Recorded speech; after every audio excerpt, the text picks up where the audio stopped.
This week we have the privilege to celebrate Autism Acceptance Week, and for our coffee on the couch we're actually having lunch at the Moat. We would like to thank the Moat in Rotherham for accommodating us, for giving us this beautiful venue. But today we've got a guest, very special guest, Elna. Thank you. And Elna is the mum of a child with autism.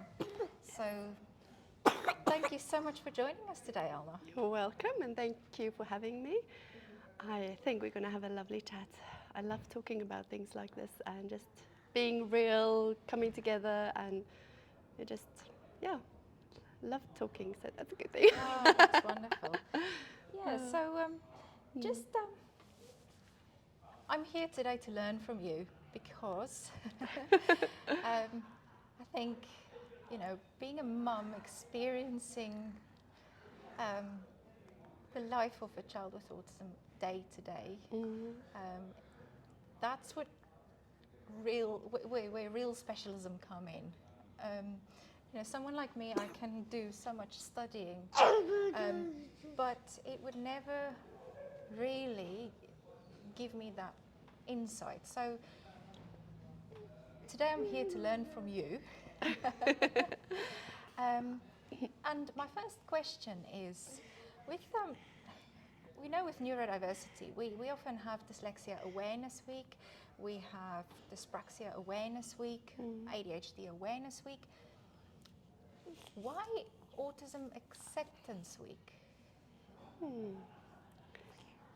I think autism looks so different for every individual, and I think that's why they call it a spectrum disorder, because if you've met one autistic person, you've met one. Isn't it like the saying? Before, yes, yeah. And so it's easy not to accept people, possibly, for being on the spectrum, because what comes out in one person might not look like what you're used to. So, no, that's just a naughty child, because that's definitely not autism.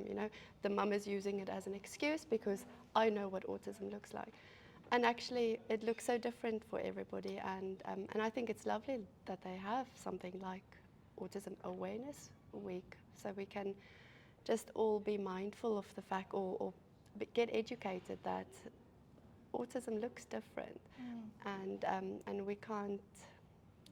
It manifests itself in a different way, if I can put it like that.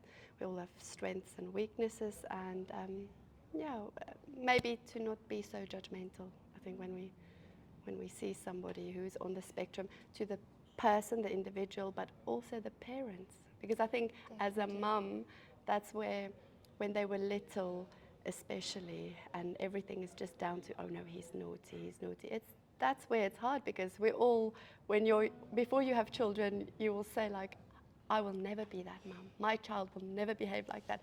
Then you grow up, you have children, your child does behave like that, and you think, oh, but now you have everybody else looking at your situation, possibly thinking, she just doesn't know how to control her child. Where in fact, if your senses takes over and it processes things in a different way, then it's not, everything is not down to just being naughty. Sometimes it is. Now, would you mind sharing with us a little bit about your journey? Because that is, part of acceptance. The acceptance actually starts with parents, doesn't it? Yes, definitely. Well, something I actually learned very, very recently, it was in a book. So my son has a ASD and ADHD diagnosis. Okay. So I've been reading the 12 principles of ADHD, and one of them was just, how what you can do as a parent is to, this is going to sound funny now, very unconventional, I suppose, but is to mourn in a way. And when I read that, I thought, why mourn? There's nothing, he's my child and I love and accept him just the way he is. But then he talks on to say that, do you know what, just because, and I don't like the word disorder, But I think when you come to the realization that it is a disability to a certain extent, that if you had a child that was born without an arm, for example, it would be natural to just mourn, to accept, this is what it is, and then to run and look at all the strengths, and you know what, you don't need that arm, we can do X, Y, and Z, and let's take what we've got and enjoy life that way.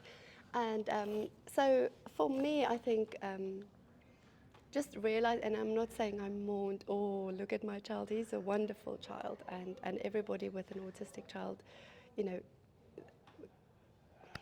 Christian side of me just wants to say God does not make mistakes. But just realizing, do you know what, this is the boat I'm in. If I keep thinking one day it will change, or yes, we can practice things in place and so on, and steps and strategies and coping mechanisms and all of that, but this is who I am, and this is who you are. And if you need to have a good cry about it, have a good cry, get it out of your system, and then we work together, I'm saying together, with your partner, or perhaps with a friend you can confide in, or with your child, because I'm going off topic, aren't I? Never mind. So good. No, not at all. I think I'm slightly ADHD, so it's easy for me to go off topic. You know what? You are in a safe environment. We're all neurodiverse. Okay, good. So meet dyspraxia, meet dyslexia, and possibly ADHD. So you're in Perfect. company. I'm loving this. But you mentioned something just now. You mentioned that you're Christian. Now, a big thing a big part of what we do at Olive Tree Neurodiversity is to work with families and their values, because we know it is so important when life gets tough that you can lose yourself within things, and therefore we always say that have your core values, those things that nobody can take away from you, at least 5 things that nobody can take away from you, no matter what the world throws at you. And that those things become things that anchor you through difficult times. So would you like to just share a little bit about that? Do you know, the way you just asked this question makes me just think of a rock, build your house on a rock.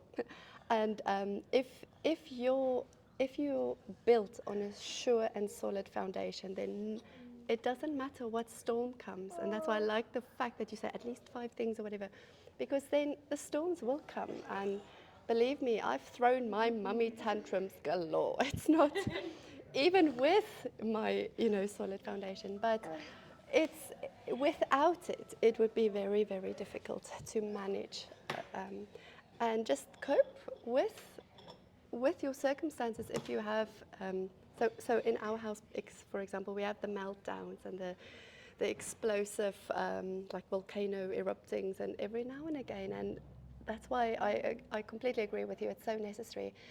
And yes, it's my faith in and my relationship. It's really not just, I don't want to say even that it's a religion, it's my relationship with Jesus Christ that just keeps me grounded, because when the storms of life come, and I know it's also a story in the Bible, I love the way stories are told to children. I think us grown-ups can learn from that. In my boat, like with the story with are you talking with Mama? With I'm not alone in my boat, and if there's might be a storm around me, but there's somebody in the boat with me, and that keeps me grounded. That gives me hope. I've got a hope and a peace that surpasses all understanding, that cannot come from my finite being, my finite mind. So I rely on the infinite, who is outside of time and space and my chaos, to help regulate me. And then I'm able to go to bed, just give it all again to him. It's like dumping ground. I can dump it on you and move on. Because I can't filter out some things that happens, especially if it, you know, if your child especially starts verbally saying things that you didn't teach him that, you're not like that, so now your child might say things like, I hate you, or which is really difficult. But then it helps me to see, well, actually, it's not my child. It's not the core. It's not him saying it. It's his behavior. It's just, you know, the way he processes and senses the world. It's coming out like this. I can go on what I know is true and not on how I feel about the situation. I can go to bed, dump it on God, and wake up the next morning ready for a new day. That is wonderful, yes. Without it, and that's why I can completely resonate with people who wake up and they just want to pull the covers over their head, because if you don't have that, then what do you do? Yeah. What do you do? That's why I count my blessings twice, that I have that foundation to just, Sorry. So there's usually quite a lot of negative connotation with autism and sometimes even ADHD as well. And I think, as you know, within school basis or environments, you tend to sort of see more of that sort of negative side as such. But at home, when you see that child and that loving person that you get to know. So what are some of the positive things that you have sort of seen and come to love about autism? The honesty, especially when they're little, before they realize that a lie can actually help them out of trouble. So when my child was, he was just very much, you couldn't say it, it's raining, she's doing row your boat, everybody. Row your boat. Yes, my darling. And everyone's talking and she doesn't want to be part of the conversation. She does. Row your boat. She heard Mama talking about a boat earlier, and somebody's in a boat. Who's in your boat? She made the connection with the boat. Oh, didn't you? Clever girl. She's a clever one. Yay. But yes, so the honesty is amazing, and so there might be days where they look at you and they think, Mom, why are you saying this? This is, you know, he's high functioning, my son. So sometimes he looks and he can't believe, how stupid can you be? And you're like, I'm just being me. But then on the flip side, when you do something that just fills the emotional love tank, and they come around and they'll just like sort of, I love you, Mum, where it's just so unexpected. Or I go and say goodnight, or when actually when I fetch him, he's in secondary school, he's in year 8 now. And when I go and fetch him, the rule in the car has always been, because it's always a fight, who sits in front. So the rule was always the tallest child sits in front. It was always the eldest. But now he's overtaken his sister, and he gets to sit in front. It's like milestone is reached. So he sits, and on the way home every day, I get about 10. I love you, Mum. I love you, Mum. So, yeah. So, in the meanwhile, we've had some lunch up here. So we'll continue the discussion over our lunch. So where were we? Where were we? We were talking about the positive traits about autism, and hearing from your perspective of, you know, starting to see your child growing within his world of comfort. And that was really beautiful to hear from that. Yeah. Thank you. There was something else I picked up on that you mentioned. That was like the gestures that he's showing for yes. I love you, Mummy. Now, this may be a misconception. Again, as you said, if you've met one child with autism, you've met one child with autism. Yeah. But one of the traits that often comes with autism is that they don't really like the physical contact. How has that been in your case, and again, you know, how have you learned to come to terms with it? Yeah, I think something he's been doing recently, we were actually in church a few Sundays ago, and I just, without thinking, I just wanted to put my arm around him, and he went like this, looking at me as if, and you know, and you just get these ideas in your head, and I think that's how sometimes, or these thoughts of, these people is going to think I'm abusing my child, whatever, because he's, but then I know him, and I know he doesn't really like, he just needs a bit of warning sometimes, like, can I give you a hug, or can you come and give me a hug? So this is how it's like, and with a bit of a warning, I am blessed that he would accept, you know, some physical contact. But yes, sometimes it's not always physical, and I think you grow to remember that this is what he's like. I'm not gonna, and you almost have to make a choice. I'm not gonna be offended by the fact that I can't show my love towards him in this way or that way, because that's not what he's like. And yeah, you get to, just with time, I think, and you have to be gracious towards yourself as well. And you remind yourself every now and again, it's not me, this is the way he likes it, just like I experience the world in the way I do.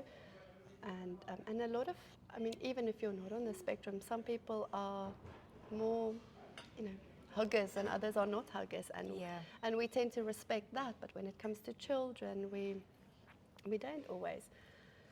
But yeah, and I think if you focus so much on what you're not getting from them, or on how they're not behaving, like you said earlier, Christelle, you're missing out on all the good qualities and traits that they have, and then you don't get to nurture them because you're so focused on the gaps, I almost want to say.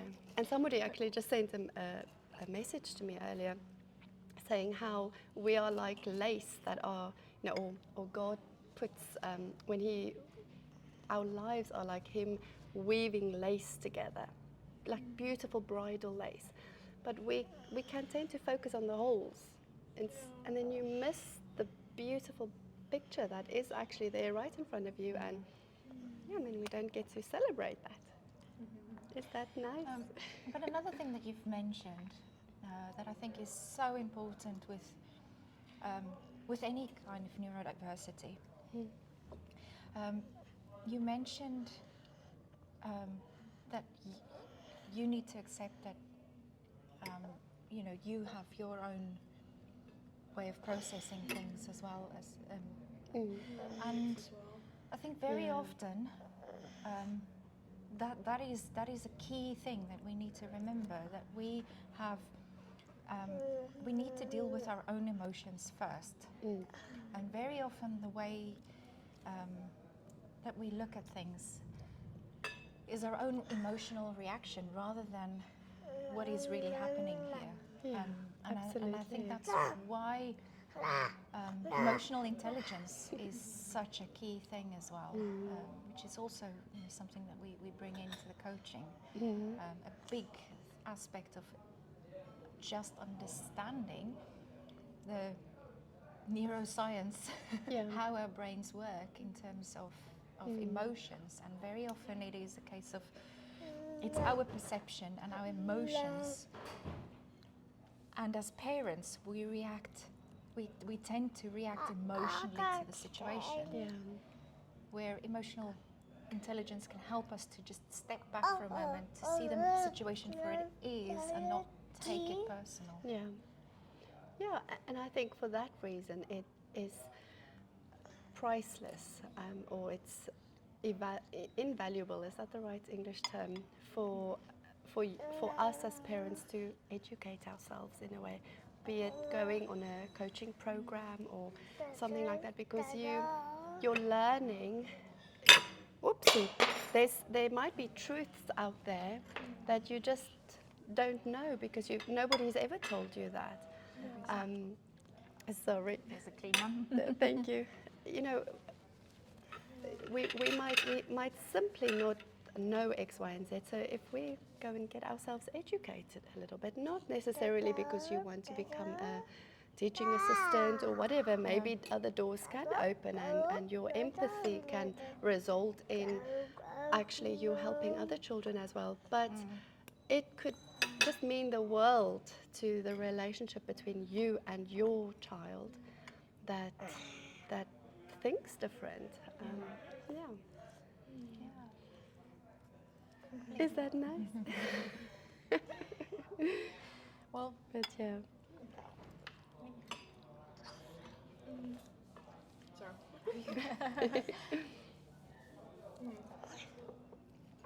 Yeah, well, I mean, as you were saying, educating yourself is very important. And I think, especially as a parent, it can sometimes be very overwhelming to know where to go and find that information. Yeah. Especially because it's not very accessible as such. Yeah. It's very much catered to professionals or educational people or professional bodies, really. And they don't really necessarily cater that much to parents. Yeah. So how have you found that? I've come to learn that you need to go and seek information almost in a way, because this morning, for example, I attended a workshop where an occupational therapist was just talking, and she was talking about your, different processing, auditory, visual, and all, and just if for me as a parent, if I know something has to change. There's a quote, or somebody said once that, nothing will change if you don't bring about a change, or nothing can be different if you don't do something differently. And so I think that sort of projects you, a water play, projects you into this direction that, okay, what am I going to do? And then it's just going out there and seeking what is available. And I mean, even going to your child's school or wherever. But in my case, we got a private body basically, and they came and they did an ADOS assessment with my son, and that was sort of the paperwork that carried weight for me to then go to the GP. And again, well, the GP gave the diagnosis, and they told me about a few books that we could read, but you're still almost just left hanging there in the air. And the day-to-day practical, like you say, me as a mum, what I experience at home, who's going to help me? And I don't just want to jump and call social services. I want to try and do what I can do. And so yes, just seeking. So I actually signed myself up for a course called Understanding Autism. It's a free course that the government is offering. Yes, with the free courses in England. Exactly, That's it. That is, And I cannot tell you how valuable that's been, because there's certain traits he has that when he was little, I used to, if he'd behave in a certain way, I'd tell my husband, just, remember, it's because of X, Y, and Z. But then he gets older, he matures out of certain things. But new things. and then new things come on. But then because he's bigger visually, you tend to forget about some bits that's still a part of him. So now me doing this course is just a great reminder. You know what? He behaves like this because of this and that. And then your compassion, I think, or your tolerance is almost also a bit higher, because you remember again, it's not him. It's not the design behind the designer. It's just working with how the behavior that comes out. Yeah, and it is that lifelong learning, because I mean, as all parents, we have to learn with our children as they grow up, and I always say we grow up with our children. Yes, absolutely. And with each new phase, we need to learn how to deal with that phase. Yes. So in all essence, this is just what it is. Yeah, this exactly. is just every child is unique. They've got their unique needs, and you just need to grow with them as they go along. Yeah. But that's also what we want to do as our company as well, is to give that support to parents and give give them that power back where they've sort of felt like they don't really know, everything just sort of seems out of their control. And, Yeah. you know, not really sure where to turn anymore because, like I was saying, there's not really accessible information for parents. It's difficult. And that's what we want to do as a company, is to give that accessibility to parents and support parents because there isn't that. Yeah. I think that's fantastic. We need more people like you. Well, Yeah. as I said, we're learning from you as well. Yeah. So if there is one thing, you know, if you could share a bit of advice, or what you would say, what have you found most useful in your journey as a parent? I think I'm thinking, you know, when you go on an aeroplane and they're always explaining to you when the oxygen levels drop, attend to yourself first. To me, it's something I struggled with because the kids always came first. And even though, you know, me as a Christian, I've got this perfect idea in my head: first it's God, then it's my husband, then it's my children. But it's always other people first, and then you come in. And I really have come to learn that if I'm completely empty, I've got nothing to give. So I think this whole journey with ASD for me, and I've only recently again learned it, and I think, like you say, you know, we're growing up with our kids. That if I look back at some of my mummy tantrums that I've thrown, it was because I was empty, and it's choices that it's in my ability to make. That, you know what, every day I'm choosing to go just for a little walk or whatever by myself, for myself. And then when I look, or maybe waking up and putting on a little lipstick. I'm not saying we all have to wear makeup. It's not that wearing or not wearing, it's personal choices. But if I as an individual feel a little bit uplifted by putting on some lipstick, then I'm going to do it, because later in the day, when the meltdown comes, oopsie daisy. Sorry. When the meltdown comes. The mic. Yes. What did that sound like? That's okay. This is for mummies and daddies, and I think everyone will accept. Yes. What's it, She's sister? just found something very, very interesting. Yes, you have. You have, my darling. Oh, look, there's a Malky. He's Malkies. Ooh. This is nice. So I think it's key if we look after ourselves and remember, you know, you're not just physical. We have a mental part of ourselves and a spiritual side. So, you know, I always tell my kids, you are a spirit, but you live in a body and you have a mind. And whoops, are you holding it, my darling? Then. And you are not one or the other. We have got three elements of ourselves, and if you take care of yourself in every aspect, then you are fueling yourself to be able to cope, you know, when things come, and and focusing on the positive, because there's so many positives. But if we constantly and watching how I speak, because if I keep saying negative things, it's like you speak it into existence. Negative things will follow. Yeah. But as a believer, I choose to believe surely goodness and mercy will follow me all the days of my life. I shouldn't go then and contradict by saying, oh, today's going to be a horrible day again. Yeah. You know, oh, first day of school, sensory issues is going to, you know, he's not going to like his shoes. I need to have a positive expectation of a good day that is ahead, and focus on that.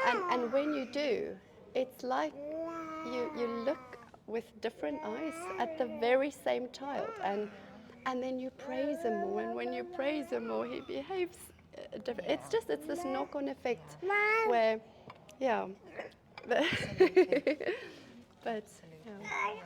And you know, that is it is a scientific thing as well, because we do form neurological pathways with the way that we think. And if you think and behave in a certain way, and if it is negative thoughts all the time, the negative pathways will be stronger. And that can lead to things like low mood and things afterwards. So if you do get yourself into the habit of thinking more positively, then you will conquer that, and you will think more positively about things. So. You're better prepared for situations as well. Yeah. And I don't know anything scientifically with the neurological pathways. It's jargon for me. But what I think where there's hope as well is if your brain is so used to a certain way of thinking, you know, this happens, then I behave this way. It can change. You know, it might. Oh, second fork. It doesn't mean it has to stay like that for the rest of your life, where you just have to accept, well, that's who I am. That's how I grew up. We can break, you know, barriers or cycles like that by forming new, if you can say it like that, pathways. Yeah. So instead of going on the rocky pathway all the time, it's hurting, it's damaging. I don't recognize myself anymore. This is not who I am, but it's him that made me. No, it's when you can develop a different route. That might take time. It might need coaching. It might, but it's possible.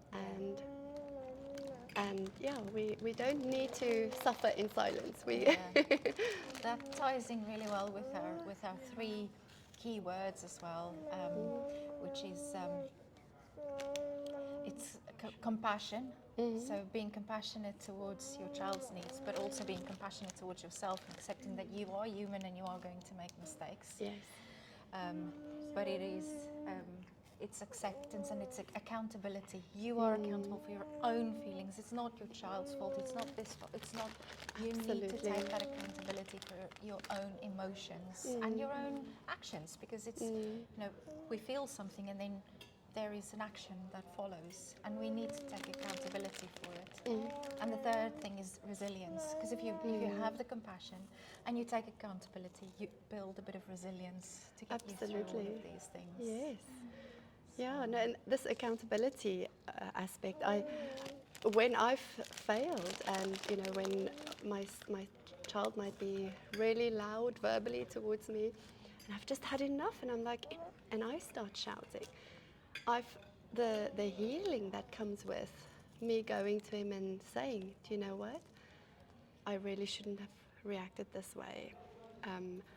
I've literally experienced what you're talking about. Then comes the resilience, because out of the apology and taking accountability, do you know what? This wasn't the right action.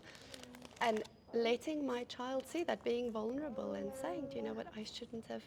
And they're not blaming it on, but it was because of you. Just taking a complete no buts. I shouldn't have done that, and acknowledging how he might be feel. You know, I possibly hurt you. Did I hurt you? If somebody did that to me or said that to me, I would have been hurt. I'm sorry for that. And that is where also the special moments in my relationship with my child has come up so many times. Me apologizing for the way he feels sometimes. And yes, it's not always my fault. Many times I want to believe that it's not, but acknowledging this is how he feels. And it's not him that is the problem, and it's not me that is the problem. The problem is the problem. Let's see it from that angle, and how can we deal with it? But yeah, no, beautiful. Well, thank you so much.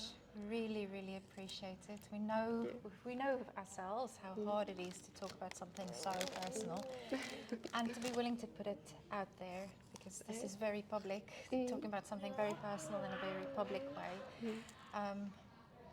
But we really appreciate that, because we know that there's parents out there who will be watching this and who will feel this is normal.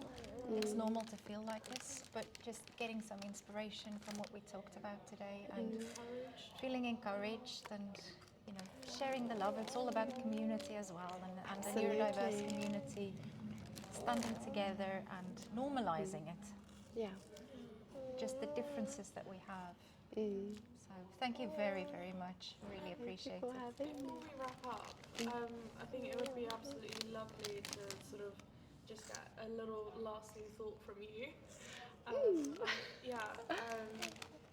Maybe something that you feel that you wished you'd known at the beginning stages of Good idea, just yeah. before all of the chaos of being assessed and everything happened at Yes. beginning stages. What advice would you have given yourself back then? I think, and this is going to sound like a very big cliche, but as you asked that question, the first thing that popped into my mind is it's okay not to be okay. Yeah. It's hard sometimes. It really is hard, but like you're saying, that's why I really hope that whatever we've discussed will encourage somebody else. But there's so many people who go through this and they feel they need to mask all the time because I should be stronger, I should be sowing my seeds now, I shouldn't be. But do you know how liberating it was? I was actually just looking at the vegetable garden 2 days ago and I bought these plug plants and I just popped them in, so I didn't sow the seeds, and it feels like a big cheat because I'm putting things in the ground that's already this size, but I felt it's okay. I don't have to have it all together all the time. Again, that's why I've got my rock and he can deal with that. But it's okay not to be okay, and you're not a failure when you've messed up. It's getting back on that. That's where the resilience. No, yes, I've made a mistake. Tomorrow is a new day, or actually, now is a new day. You don't even have to wait for tomorrow. I messed up now. It's 4 o'clock, but you know what? It's 4:05. Press restart. Restart. I can restart now, like diets. You don't have to start on Monday. Just start after this cookie. Start again. That's the successful diet, yes. Yeah. But yeah, it's and yeah, I think that's the main thing, and for your child as well, not just for us who go through.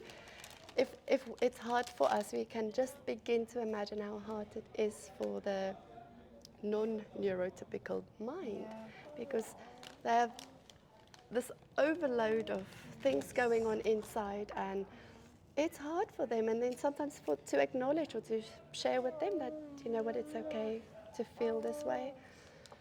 But yeah, it's okay not to be okay. Right. Thank you very, very much. And Thank you. thank you for bearing us. It's been a nice long video, but we really appreciate you watching to the end. If you would like to see more content like this, please follow us, and please give us a thumbs up, a like, and subscribe to our channel. Thank you very much.